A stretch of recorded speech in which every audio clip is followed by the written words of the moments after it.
Hi guys, welcome to SR vlogs. So మీరు previous short చూస్తే కనుక మీకు అర్థమవుతుంది. మేమైతే 10 టెంపుల్స్ అయితే వెళ్ళాము, 10 పుణ్యక్షేత్రాలను అయితే దర్శనం చేసుకున్నామని చెప్పాను కదా వితిన్ వీక్లో. సో నేనైతే ఇప్పుడు కంప్లీట్ వీడియో అయితే పెడుతున్నాను, బట్ ఒకటే షార్ట్లో అయితే అప్లోడ్ చేయలేను. సో పార్ట్స్గా అయితే వస్తుంది. సో యాజ్ యూజువల్ మేమైతే కార్ అయితే సెటప్ చేసేసుకొని ఫస్ట్ మన గణపయ్యని అంటే కాణిపాకంకి అయితే బయలుదేరాము. సో మేము హైదరాబాద్ టు కాణిపాకం వెళ్తున్నాము. మేము ఆల్రెడీ తలస్నానం చేసేసే బయలుదేరాము.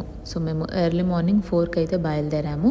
సో మాకు 9 అవర్స్ అయితే చూపించింది టైం. సో ఫస్ట్ టైం నేను అలా సన్ రైజ్ని చూడడం, ఎగ్జాక్ట్గా సన్ అనేది మనకి ఎర్త్ మీద పడే ఎగ్జాక్ట్ టైంకి అయితే నేను క్యాప్చర్ చేశాను సన్ రైజ్ని. సో మేము ఆఫ్టర్నూన్ 12 అలా అయితే కాణిపాకం అయితే రీచ్ అయ్యాము. సో మేము రీచ్ అయ్యేసరికి ఆఫ్టర్నూన్ అయింది కాబట్టి ఇంకా డైరెక్ట్ దర్శనానికి అయితే వెళ్ళిపోయాము. సో మనకి రోడ్స్ అయితే చాలా బాగున్నాయి. లైక్ 9 అవర్స్ చూపించింది అయితే మేమైతే 7 అవర్స్లోనే రీచ్ అయిపోయాము. సో అది డ్రైవింగ్ చేసే వాళ్ళ పైన కూడా డిపెండ్ అయి ఉంటుంది. సో ఎట్ లాస్ట్ మేమైతే కాణిపాకంకి రీచ్ అయ్యాము. మన గణపయ్యని అయితే దర్శనం చేసుకున్నాము.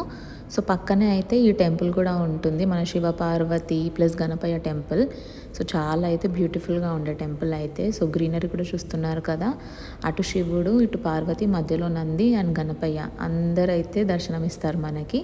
సో మా కాణిపాక గణపయ్య దర్శనం అయితే చాలా సక్సెస్ఫుల్గా కంప్లీట్ అయింది. నెక్స్ట్ పార్ట్లో తర్వాత మేము ఎక్కడికి వెళ్ళాము, ఏం చేశాను అయితే సబ్స్క్రైబ్ చేసుకోవడం మాత్రం మర్చిపోకండి.